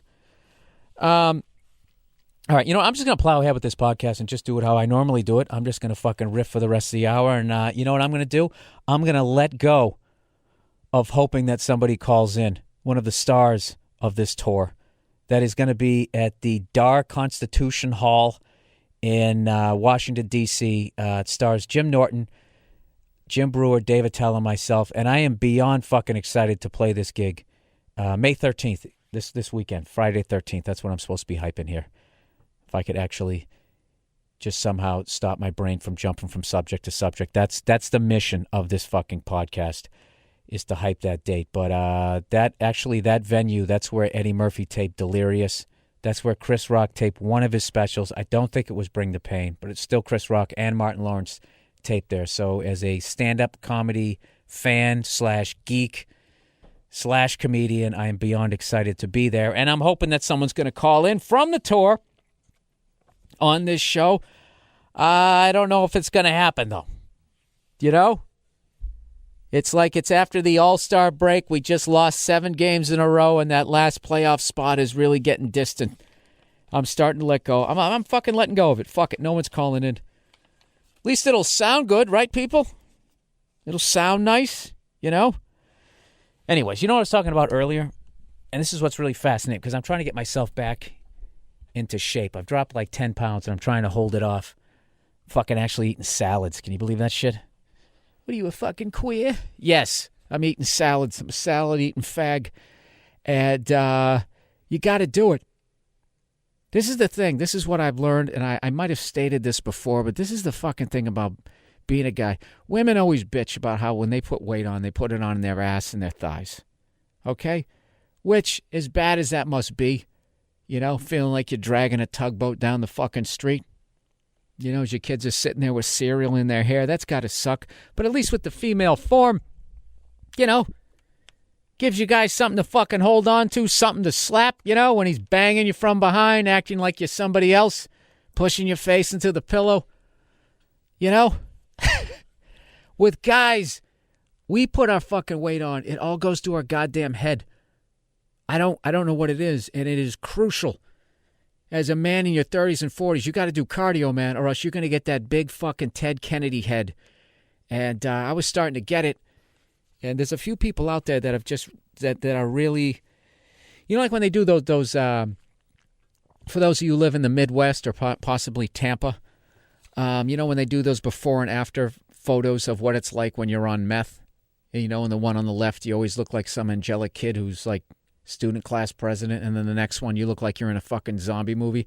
They ought to do that about guys with like gaining fucking weight. And the first billboard that they should use, and I hate to out somebody, I hate naming names in the podcast, but fucking Yngwie Malmsteen. Is that how you say his goddamn name? I am a child of the 80s. And this guy was like, you know, the 80s was all about how fucking fast you could play the goddamn guitar. And this guy actually blew past Steve Vai. That's how fucking fast he played. And, you know, I don't know what happened to the guy. His fucking head is just, there's a monitor. I wish you guys could see the fucking, remember the old TV you had when you got a 27-inch screen TV before flat screens came out? You remember that shit? And you thought you were the shit and you could actually host a Super Bowl party because you got that thing? That's what his head looks like. Looks like one of the old-style fucking TVs just sitting on there. And this is the thing. He still teases his hair up to the fucking moon. He wears leather pants. He's an absolute he's a mess. So there's two things I think you got to do as a guy. Is one, you got to do the cardio. You got to lay off the booze. I think I'm actually going to come full circle and start advocating smoking weed. As long as you don't get the munchies. Get that prescription. If you can do it. You get that, we smoke that weed that doesn't give you the munchies, then you can get buzzed a little bit. But then you don't chow, and then, I don't know, maybe you cannot fucking end up like these guys. You don't want to be that guy going back to your high school reunion, just bursting out of your button-down shirt, you know? That big fucking, I own a yacht head, you know? Just bumping into shit, head getting hit by ceiling fans. I just don't want to fucking be that guy. But, we're going to have pictures up on the mmpodcast.com. Is that thing blinking? No. Oh, I thought I saw it blinking. I was really praying. It'll be. Jesus. I didn't even prepare for this podcast. Well, you know what I realized? I actually have like people asking me for advice. Let's read a couple of things, everybody. Considering this whole thing is just going down the absolute shitter. We got somebody. Oh, fuck. We got a caller. Hello?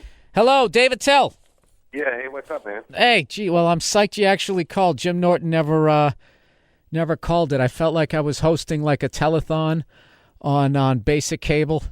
Going, keep those calls coming in, and there was like 3 operators behind me, just clearly not on the phone. What's that? Oh, Jesus. Bad cell signal. Yeah. Is there any way, can you call us back? Sure. Can you? Oh, wait, I can hear you now. I can hear you now, Dave. Okay. All right, Dave, you are calling in because we are playing the Dar Constitution Hall May 13th, this Friday the 13th, the Antisocial Tour starring Jim Brewer, Dave Attell, Jim Norton, and myself. And I want to thank you for calling in the show. You're the only member of the tour that actually took time out to call in. Yeah, it's going in and out, but I wanted to say, I don't know if you can hear me, but I'm calling because I love the show, and I think it's going to be a great run at the in D.C. Yeah, I can hear you. I hope you can hear me. Dude, I swear to God, I'm at K-Rock Studios. I'm not doing this from my fucking bedroom. This is the whole purpose. I can't believe this. This is the whole purpose, Dave, of me getting out of my apartment and doing this shit this way so it would actually sound professional. So when I had one of the fucking best comics out there call in, I could actually hear him. It's been a clusterfuck, Dave. It's been an absolute clusterfuck. Anyway, I called in last night at 2:20 in the morning, and they had no idea who I was, why. That was my fault. I should have said 2:20 in the afternoon. Because I'll just talk. It doesn't matter. I just. Oh God, are we losing him? Yeah. Want to call back? Yeah. You know what, Dave? Yeah, fuck it. Oh, Jesus Christ. What a fucking clusterfuck. You know, I could have done this shit. I could have done this shit from my fucking house. I could have already had this done. I could have already uploaded this shit. And I could be going to the airport right now. I don't know if I told you this, no. Omar. I'm doing another episode of Glee. This is my second episode. Wait, you were on Glee before? Yeah, it hasn't come out yet. Oh, okay. But I'm doing another one. We actually got to go to New Mexico. We're doing like this send up of Pee Wee Herman's Mexican hat dance. Oh, wow. So I got to fly out to New Mexico to go do this shit. And they wanted me to fly out earlier. Here we go. Oh, let's see who this is. This is going to be Dave again. Hello? Is that him? Oh, Jesus. Yeah. Can you do me a favor and... I can't patch this through the board. Can you believe this? Can you guys believe the level of unprofessionalism that's fucking going on right now? We're not editing out any of this shit. This is fucking horrific. Who was that? That was Dave. That was Dave. Dave. Yeah. So he's going to be calling back. He's calling back. You know something? I always thought it was odd that I do these by myself, and now I don't. Now, I am totally fucking sold. All right, he's back. I can't believe it. Dave, what's going on, man? How is this? Is this better for everybody? This is great. Fuck all this. Let's just get into. Everybody knows we're going to be at Constitution Hall this Friday the 13th. The Antisocial Network tour. Jim Norton, Jim Brewer, Dave Attell, and myself. 4 comics for the price of 1 in the middle of a recession. I don't know why the fuck you wouldn't buy this ticket, but having said all that, Dave, if I could just get it off of this fucking subject. I saw a bunch of shit this morning where. People are coming back around saying that America shouldn't be cheering, Osama's death because it's a death of a fellow fucking human being on some level. And I'm about as liberal as they come. And what do you think about that? Shouldn't be cheering. Yeah, like people are going, somebody died. Doesn't it seem weird to be cheering about the death of somebody? Well, I like.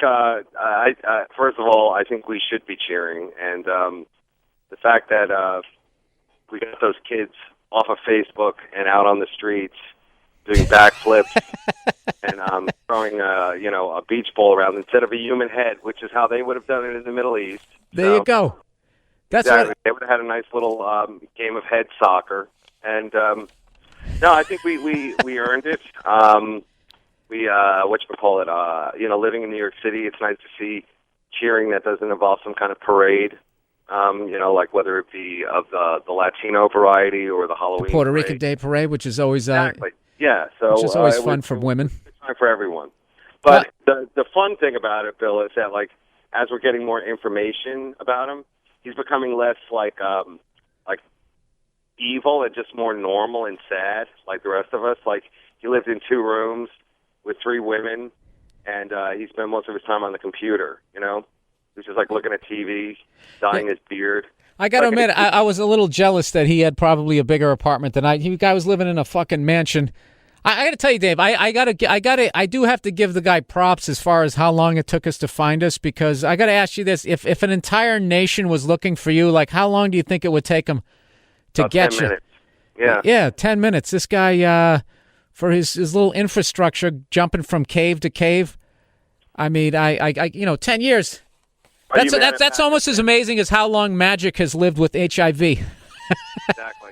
Yeah, I guess you could put it. There was a good comparison there, but I think Pakistan did let us down. But they are our best friend, and much like any friend, you give them a lot of money, and they tell you what you want to hear, and meanwhile they're fucking you over. So I really can't see why everyone's so surprised about it. But I think we should slam them a bit. Here's my idea. You ready? Yep. they have to come in last at the parade of the Olympics, okay? You have to wait for all the other countries. Peru, Paraguay, Pakistan. No, I'm sorry. No, you're going to have to wait. They're after him, Zimbabwe. Zaire. Yeah, it's no more alphabetical. It's by order of country who is helping us on the war on terror. And they can come in, and Germany will be like, we went through this. You know, they'll get over it.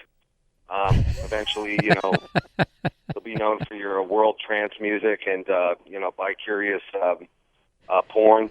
But that's just how it is. So, yeah, I'm a little upset with Pakistan, but I think it was a great win, and I like how they had to describe to people what the Navy SEALs are. I guess who are they describing that to? Because every guy in their life wanted to be a Navy SEAL at one point. Like, totally. You know what? I'm going to be a Navy SEAL. Oh, wait, that involves a lot of swimming outside of a pool. Yeah, and you got to have abs. Right there, I was out. I for some reason thought that when I was a kid, I didn't realize that they did shit on land. I thought they were like the real live Aquaman. Like if there was a bad ship, they'd come over the side with a knife in their mouth. Well, it's land, sea, and air, Bill. So, you know, if he had, like, let's say, put on like a jetpack, they would have followed him into the clouds and killed him. Yeah, I like, too, how fucking people are trying to, like, are we going to see the identity of the people that whacked them? I mean, just like, why would you think, you know, did we ever see the identity of those other two guys in the shrubs who shot Kennedy? They always give you the one guy. They'll give you like. Well, I know I will eventually meet these guys because I play a lot of the funny bones and improv in towns near where they live. And any dude who was in the military will be coming up to me like, you know, I was the dude who shot him, man. Yeah, that was me. You know, try to keep it on the down low. Can I have a free DVD there, Mr. Attell? Speaking of which, do you have anything you want to hype as far as? Oh, I know. Wait a minute. You know what?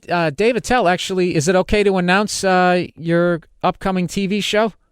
No, but I would say that I'm working on a project, and Bill, you were very cool, and you got to take a look a little bit at it. It involves so it's a little dirtier, but I think it's going to be fun, and that should come out sometime this summer. I did a show with Bill where we watch porn, so you know. And believe it or not, it's not only is it hilarious, but the way they did it. Because I was worried some of the stuff that we were watching, I was wondering how you guys were gonna pull that off and get that on air, and I'm not going to give away what they did, but I watched it, and on the last date we did up in Foxwoods, and I thought it was hilarious. It was actually genius with what you guys were doing, because some of that stuff was pretty hardcore, and it was actually hilarious to watch, and I don't know. I think, I don't know. I don't want to jinx it, but I think you got a good shot with that one. Knock on wood. Thanks for doing it too, man. You were very cool, and you know, it's very hard. I know you got like you do a lot of road.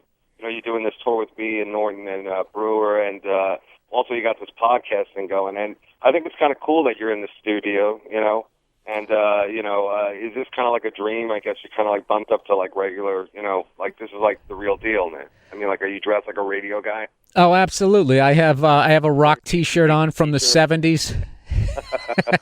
I'm going to have the wacky guy who makes sound effects and that type of shit.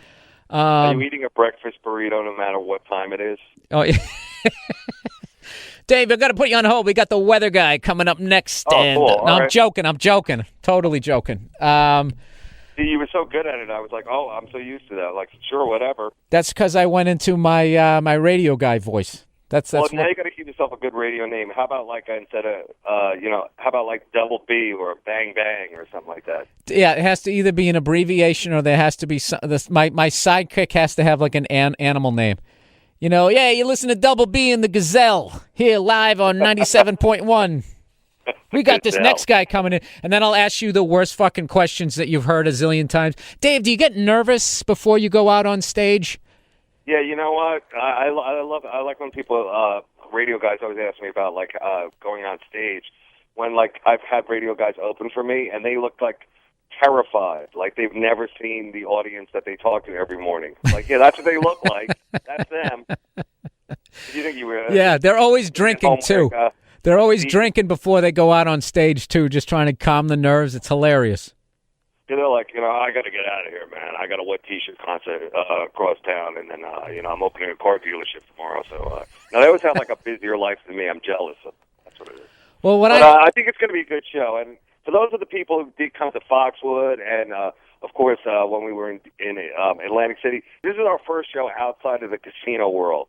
Now, I am against it, but the rest of the guys on the tour think that we have the juice to make it happen. So I'm going with these guys. But I saw us as like a casino act, exclusively, like a Sonny and Cher. You remember, like the Osmonds. You know, like we tour exclusively from casino to casino. Absolutely. You know, and like conventions and stuff like that. And then, you know, because you know, you guys still have like a chance, but I'm kind of an old hack writing an old credit. So I figured like this is perfect for me. You know, like eventually I'll like work at the casino. You know, maybe I'll be a greeter at the casino. You know, 'cause the casinos are like the last roundup before you hit the cruise ships. You know, I always felt casinos when you signed that you know, I will stay here all year round out in Vegas. That was basically landlocked cruise ship gig. Was basically it. You had a fear of the ocean. But you've definitely tapped out from the business. But I have to admit, though, every once in a while, like when I'm sick of doing the road, you start lying to yourself, basically, that, you know what, I think I could do that. You know, I'll just get myself a nice house, and I'll just do the Flamingo every fucking weekend. But I don't think I could hack it. What's that? That's my dream. I'm older than you, so my dream is like, yeah, you know, like once I hit 50. I go to Vegas. I like buy a house with enough room in the back so it could be like a shooting range and ATV course. Me and my stripper wife, you know, we'll run that during the day. At night, I'll do my shitty ass show, and then, you know, we'll just slowly die of sun cancer. You know, and that's what it is. Well, you know, I've talked to a lot of people, like the security people out there in Vegas, as far as like some of the bigger entertainers. I'm always fascinated with that stuff, and I think that they are fully aware of how batshit crazy you go as a performer, having to work not only a casino, but the same fucking casino, you know, 5-6 nights out of the week. And I'm fascinated with how little time all the performers like spend out there. Like someone's trying to tell me, like all of them I heard, like George Carlin, when he would do like the 2 weeks, they would have like a limo waiting like they would pull up like 5 minutes or 10 minutes before the show. He would get out. He'd do his hour, say thanks a lot, good night. Before the crowd even put like their jackets on to go back out to the casino floor, he's already in the car heading back to wherever the hell he's staying. And right. the best one I heard was Celine Dion evidently gets helicoptered from her fucking house to the top of the casino, does her show, punches herself in the chest a couple of times to get the notes out, and then she goes right back up and flies back to her fucking house. Yeah, no, she has the Navy SEALs. They fly in and they extract her from the show. Well, maybe one day they'll shoot her in the leg. They shoot her, exactly. Well, that girl's available now. So where are the housewives of Abbottabad City? I want to see that show. They got a lot of heart. You know what? I've actually heard that they have even worse plastic surgery than the American ones. That's why they wear that little veil. Oh, really? That's the rumor on the internet. All right. Well, before I get out of here, Dave, I really appreciate you coming here and eating up some minutes. Yeah. I know you're a busy guy and everything, and I got to tell you guys, I can't usually when you hype something, you're overhyping it. You're saying it's better than it is, but I got to tell you, I've done 4 shows with these guys, and every show I'm standing to the side of the stage watching everybody. This is. You're out of your fucking mind if you don't come out to this thing. Okay, I'm not talking about myself. These other 3 guys who are on this tour are absolutely killing it every night. And we're going to be at the Dark Constitution Hall this Friday, May 13th. Please come down. Tickets are going fast. And how about it for the wonderful Dave Attell for calling in the show? Thank you very much, man. You were my first call-in. Thanks, Bill. All right, I'll see you there, man. All right, brother. See you Friday. All right, bye, Bill. All right, see you. All right, there we go. Now, if this was a professional show and I had some sort of advertising, I'd be like, we're going to be back in 5 minutes. And I go down the hall, right? Drink a coffee, take a shit, or whatever it is these morning people do. How far into this thing are we? Shit, we're coming up on an hour. Yep. Jeez. All right, you know what? You know what? I'm just going to get into the normal bullshit that I do for this week. I'm going to read some stuff. Omar, do you remember back when you were in elementary school? Yeah. And they made you read out loud, and there was always that kid who was so fucking horrific. You thought he was like borderline retarded. Oh, absolutely. Yeah. Stammer every yeah. That's who I am. So if you thought we were going to get out of here on time, it ain't happening. Right. So fucking put your feet up on the console there, because I'm about ready to start reading out loud. All right, here we go. This is going to be the advice for this week. For some stupid reason, you guys keep asking me for advice. Hi, Bill. Just to give you some background, I'm a 36-year-old Asian woman that was born and raised in the Bay Area. I've been married for 6 years, and I have a beautiful baby girl. They always start off nice. Everything's great. There's a nice summer breeze blowing up my skirt. The only reason I am telling you this is because I wanted you to know that there are wives, mothers, and Asians that listen to your podcast that think you are funny. Do I think you're an asshole? Yes, but you're a funny asshole, and that's all that matters. This chick is cool as hell. Don't ever let a few idiots that can't take a joke get you down. All right, so a few podcasts ago, you commented that not very many women were writing in. I decided that I should start. Jesus Christ, this is exactly how they tell a fucking story. 3 minutes before. When do we get to the meat of this shit? Couple of weeks ago, you sounded down, and I was watching Oprah, and I realized I haven't called my friend from high school. So anyways, I decided I should start pulling my weight and shoot you an email for advice. I know that you grew up in a family of all boys. Can you please tell me what is the best way to deal with a troubled male teenager? One of my friends is a single mom and is worried about her 14-year-old son. Oh, Jesus, this is going to be rough. He used to be a pretty happy kid, but lately he's become very quiet and keeps to himself most of the time. My friend doesn't know if anything is really wrong, but when she asks for his response is always, "Everything's fine, Ma. Everything's fine. All right, close the door. Thank you." He's not rude, and he's not getting into any trouble that she knows of. She's just concerned because he comes home from school and goes straight to his room. She wants to know if everything is okay, but is unsure of how to approach the situation. As you know, men don't always love opening up, let alone a teenage boy. Do you have any suggestions? Yes, I do, as a matter of fact. First thing I would be worried about is, I don't know, is he lovesick? Or is he being bullied at school? Maybe that's what it is. Did something fucking horrific, something unbelievably humiliating that happened to him, and now there's a fucking YouTube video out there of it with 1.2 fucking million hits? That's one of the worst things about something awful happening to you now as a kid is these fucking asshole other kids. They all have cameras, they film it, and your fucking life is over. So I don't know what it is. I mean, I hope it's not drugs or anything like that, but if I was in that situation and the kid wasn't opening up, I try to spend more time with them. You know what I'll compare this to? I was never able to pick up a girl in like a meat market, like in a bar. I was never able to do that shit because they had the defenses up. They're fucking ready for you to come at them that way. And I think when they're sitting in their fucking room, they're just in that mode. If you come in, son, is everything okay? You know? Plus they got to hide their weed or whatever's going on there. But I think if you just get them outside of that shit, you know what? I don't know. I'm not a fucking parent, but I think at some point I would just say, listen, I'm not trying to pry. I'm not trying to be an asshole here, but I've just noticed that you seem a little quieter than usual. Did you knock somebody up? You know, eventually come around to that question. You know what? That question, I think it's beyond me. I guess that's what I would do. I would try to, I don't know what the kid's into. If he's what are you, in the Bay Area? If he likes the A's or the fucking Giants, buy tickets and then lie and say, oh, I won these tickets at work, so then he won't feel like a douche going with his mom. Take it to the game with the mom, you shoot the shit, you have a good time, and eventually, I don't know, you get a couple of beers in him. No, he's 14. I don't fucking know. I think I would just address the fact that he seems quieter than usual. I would see if he's hanging out with anybody new or different, and if they look like John Bender from the fucking Breakfast Club, I'd be worried that maybe he was dabbling in drugs. I don't know. But that's a weird age. I know that's right when I started feeling like a fucking freak. Like my elementary school days were good, and right around junior high, that went good. High school was where it kind of went off the rails for me. So he's right about 14. I don't know. Maybe he's a freshman and he feels like, all these fucking, seniors are freaking him out. I don't know. He just feels like he's got to start all over again. I have no fucking idea. That's beyond me. And I'm going to give you bad advice. And then I'm going to get sued. So, sorry. But thank you for writing in. I do appreciate it. All right. Jesus, this might be the worst fucking podcast I've ever done. You know, with my luck, the people at K-Rock are actually listening to this, and they were actually considering giving me a fucking job, and now it's over, right? Well, I don't need you!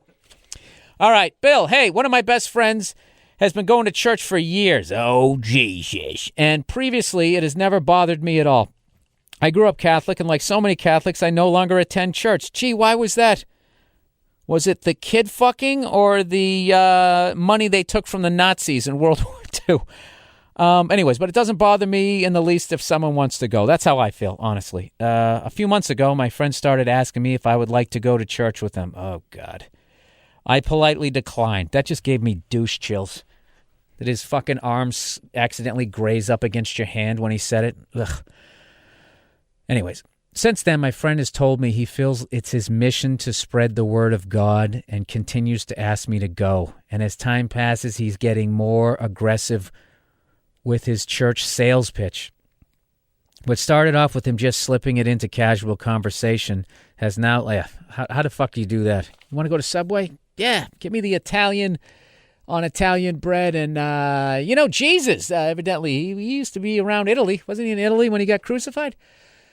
So anyways, he casually been slipping us into the conversation now has led to me receiving text messages that say the following. This means more to me than you know. God has poured out love to me, and he is reaching out to you also. Ignore if you must, but there is a lot at stake here. To this, I replied, honestly, if it's my choice, I don't want to go. Please stop asking me about it. I don't know how many more ways I can request that.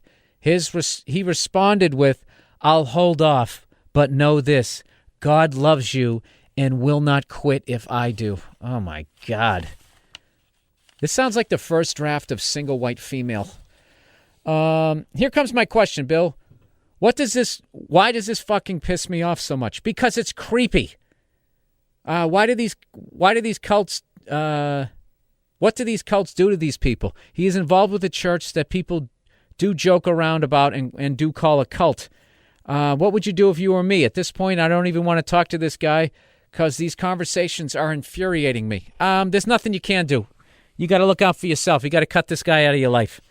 That's it. It's fucking over. He joined a goddamn cult. There's nothing you can do about it. If you try to get him to see the light and not come out and come out of the cult, you're immediately going to be whatever creepy word they use in his cult for the outsiders. You know, you're one of the others, and you're just going to drive him further into the fucking cult. All right. Hopefully, he's good with weaponry. And, when the FBI surrounds the compound and asks them to come out nicely, let me guess, is the guy at the top, does he have, that they're following who started this cult, does he have long hair and a beard? You know, if it's a white guy, I think that's how it usually goes. Is he wearing high-top gym sneakers? Are they waiting for some sort of flying fucking saucer? Dude, you know what I would do if I was you? I would, and this might actually help him to come around, just cut him out of your life. Just stop answering his text messages. Don't hang out with him anymore. And when he asks why, I say, dude, because you're out of your fucking mind. That's why. You're out of your fucking mind. There's like 9,000 religions on this planet, and they all say you go somewhere different. Why do you think? Don't even say, why do you think you're right? You're out of your fucking mind.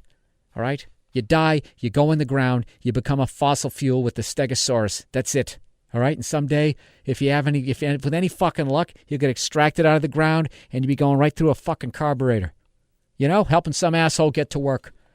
Maybe go over to his girl house, so he can get his first piece of pussy. Other than that, it's all fucking horse shit. All you need is the 10 Commandments. If you follow those, if there is some sort of after party, some sort of VIP room at the end of your life, you're going to fucking get in. All right? Fuck these people. Cut them out of your life. All right, I think I got time for one more, and then I got to get the fuck out of here. Because like I said, I got to fly to New Mexico, and I'm doing another episode of Glee. And I know you guys think I'm fucking around, but I'm telling you, this is episode number 2.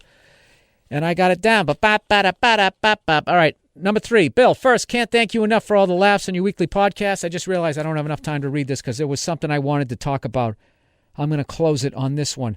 Here's a YouTube video you guys have to watch this week. All you got to do is search Chuck Berry, John Lennon, Memphis. Or you can just go to the mmpodcast.com and you see this video. And I don't know how to describe this. Basically what goes on here, speaking of women, as much as people talk about the Beatles and how great their music was, whatever you want to say, I totally agree with them.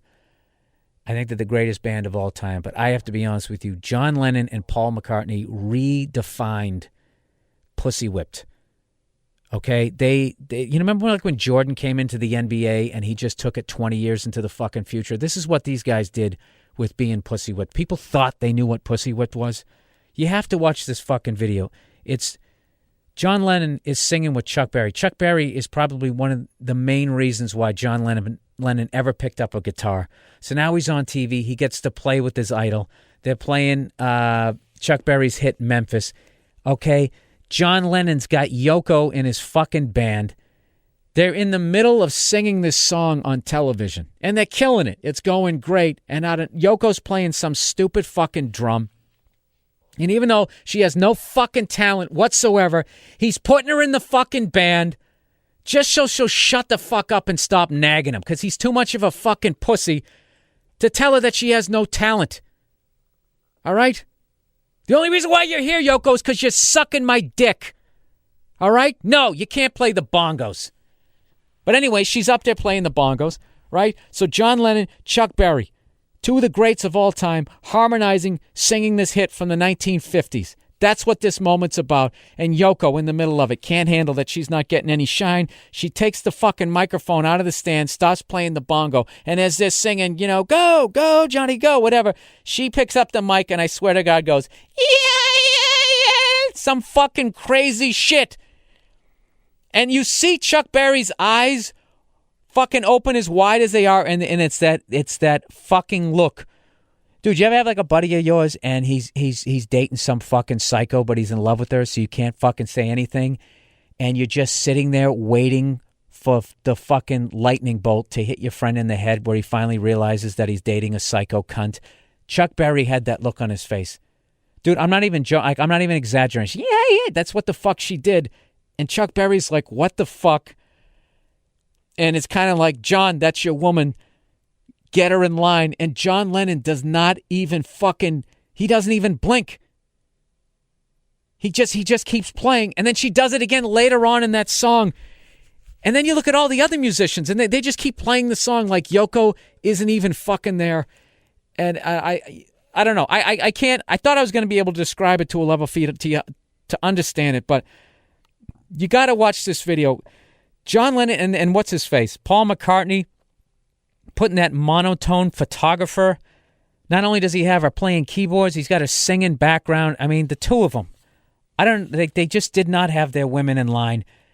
And I actually get infuriated when I watch this video. The fact that John didn't just stop playing in that moment. And what he should have done was dressed her down right there. It's like, fine, you want to have a fucking moment? This is your moment. If you ever fucking do that again, I will slap you so fucking hard in the head, your eyes are going to look like mine. Do you understand me? You play that fucking bongo and you shut your face. You look like that bitch who crawled out of the fucking well in Ring. You understand me? I don't even know why I'm fucking you. I could be fucking anybody. You can't play the bongos. You can't sing. Shut your fucking face. And then he just walks back up to the mic and just counts the band back in. Right? Isn't that what the fuck he should have done? All right, whatever. This thing has been a clusterfuck. I want to thank Dave Attell for actually calling in. I got one out of the other three guys to call in. Brewer said he couldn't call in. Jim Norton is just phenomenally busy. Plus, the guy also put together this tour, so I can't get upset at him. And I'm fucking here. You got half the goddamn tour, right? You got 2 out of 4, just like the Beatles. Paul McCartney and who else is left? Ringo Starr.